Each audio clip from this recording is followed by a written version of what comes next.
शिक्षा और संस्कार के अंतर्गत ईशावास्योपनिषद के 5वें मंत्र में आपका स्वागत है।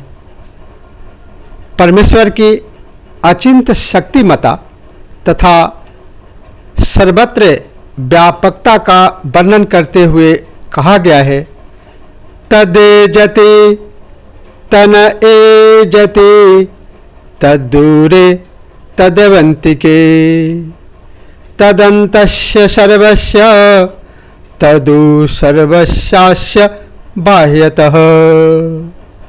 अर्थात परमेश्वर का स्वरूप इतना व्यापक है कि वह ब्रह्म गति देता है, परंतु स्वयं गतिमान नहीं है।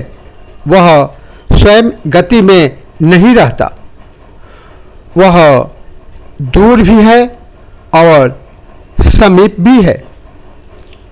वह इस सब के अंदर, सभी प्राणियों के अंदर भी है और बाहर भी है। भावार्थ व व्याख्या। वे परमेश्वर चलते भी हैं और नहीं भी चलते हैं। शास्त्र का कहना है कि एक ही काल में परस्पर विरोधी भाव, गुण तथा क्रिया जिनमें रह सकती है, वही तो परमेश्वर है।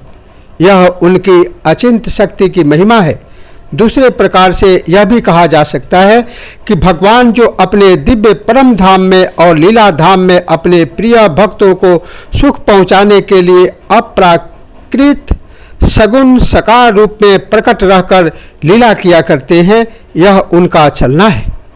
और निर्गुण रूप से जो सदा सर्वदा अचल स्थित है, यह उनका न चलना है।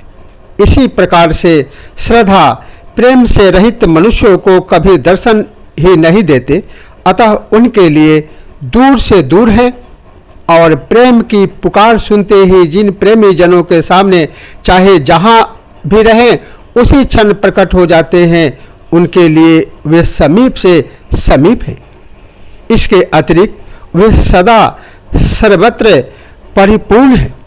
इसीलिए दूर से दूर भी वही है और समीप से समीप भी वही है। मनुष्यों की ऐसा कोई स्थान ही नहीं है जहाँ वे न हो। सबके अंतर्यामी होने के कारण वे अत्यंत समीप से समीप हैं, पर जो अज्ञानी लोग उन्हें इस रूप में नहीं पहचानते हैं, उनके लिए वे बहुत दूर से दूर हैं।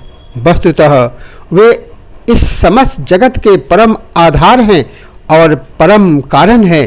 इसलिए बाहर भीतर सभी जगह वे ही परिपूर्ण हैं।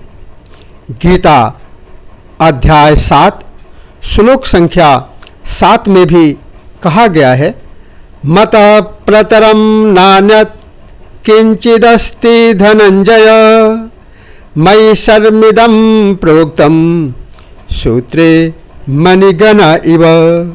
अर्थात हे धनंजय, मुझसे भिन्न दूसरा कोई भी परम कारण नहीं है। यह संपूर्ण जगत सूत्र में सूत्र के मणियों के सदृश मुझ में गूंथा हुआ है। कुछ आदरणीय विद्वानों ने इसका भावार्थ इस प्रकार माना है कि यह आत्म तत्व अचल रहकर ही चलता हुआ सा जान पड़ता है, अज्ञानियों के लिए अप्राप्य होने से बहुत दूर है, और ज्ञानियों का आत्मा होने से सभी के अंतःकरण में विराजमान होने से यह सबसे समीप है। महा आकाश में घटा आकाश की भांति भीतर और बाहर भी वही है। आज इतना ही। इसी के साथ जय श्री कृष्ण।